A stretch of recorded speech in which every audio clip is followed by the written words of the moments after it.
JIANGSHI, Blood in the Banquet Hall is a tabletop RPG about a Chinese family running a restaurant during the day and facing terrors at night. Designed by Banana Chan and Senfung Lim, this game takes place in one of North America's Chinatowns in the 1920s.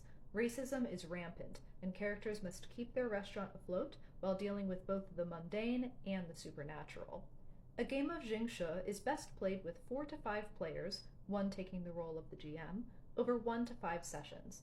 Everything you need to play is included in the box. During the game, characters have scenes and roll the red family dice to overcome obstacles. Gold individual dice can be used to improve rolls and assist other characters. They're awarded when you fail a roll or when your character works towards their dreams. Gameplay is divided into 4 phases: morning, afternoon, evening, and dead of night. In the morning, characters complete tasks on restaurant cards, which describe daily chores for running the restaurant. Incomplete tasks incur consequences and cover slots on the restaurant board. If all slots are covered, the restaurant shuts down. In the afternoon and evening, the restaurant is open for business. The GM and players RP scenes of interacting with customers and other locals. The book has a great list of example scenes, such as a photographer wants to document the history of Chinatown, including your restaurant. In the evening and the dead of night, the JIANGSHI come out to play. These hopping vampires feed on human energy, draining their victims until they become JIANGSHI themselves. Do not despair, though, as someone in the family might just know the secrets to defeating JIANGSHI. One such secret is the use of spirit paper, which, when stuck to a JIANGSHI, frees the creature in its tracks. Character creation is fairly simple. After filling out basic information, players choose skills, facets, everyday items, and heirlooms, which can help characters make it through the day and survive the night. When a character takes stress or damage, they place a JIANGSHI card over a resilience slot, resembling their loss of self as they become closer to a JIANGSHI. These cards describe symptoms experienced by the character and prevent them from using the slot's ability or item. If all 8 resilience slots are filled, the character becomes a JIANGSHI.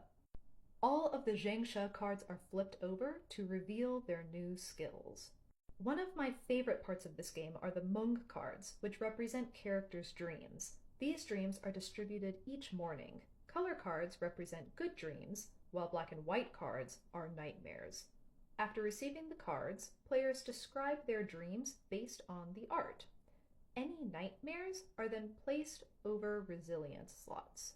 The core book not only covers the rules, but also has excellent role-playing advice and tons of historical and cultural information. I could talk about this for ages, but here's a few sections I want to highlight. The parts on playing a Chinese character and playing a character working in the service industry are must-reads. The former starts by saying, even if you're not Asian, you can and should play a Chinese character in JIANGSHI. The historical setting section has a brief history of Chinese immigration in the Americas, which is excellent for anyone to know, not just if you're playing this game. There's details about different North American Chinatowns, followed by tons of information about social groups and communities of color in the 1920s. There's also a section on Cantonese cooking, which has examples of what your character's restaurants might serve. If you'd like to start playing right away, there's pre-made character sheets in the back. Also, there's an extended example of play, which is great for contextualizing the rules. Finally, there's some excellent advice on how to safely play a racist NPC, which is an important section in a game that is deeply about real-world racism. This is very well written and has great tips not just for this game, but any game with these themes. In addition to all of this, there's a whole other book called JIANGSHI Haunted Tales. This book contains 18 scenarios written by an incredible lineup of different game designers. All of these scenarios provide a setting, the tone, NPCs, plot points, and even an outline of events that occur each day. One of the adventures is actually the same one used during the extended example of play. The Haunted Tales book also provides advice on making your own scenario, as well as this useful customer generator. A big thank you to Indie Press Revolution for sending me this copy. JIANGSHI, Blood in the Banquet Hall is currently available at IPR and is also crowdfunding on BackerKit right now for a second print run. As of recording this, there are about 2 weeks left of the campaign, and they still need to reach their goal. If successful, there will be 2 new expansions. The new Hauntings book is another whole scenario book with, again, a fantastic lineup of designers.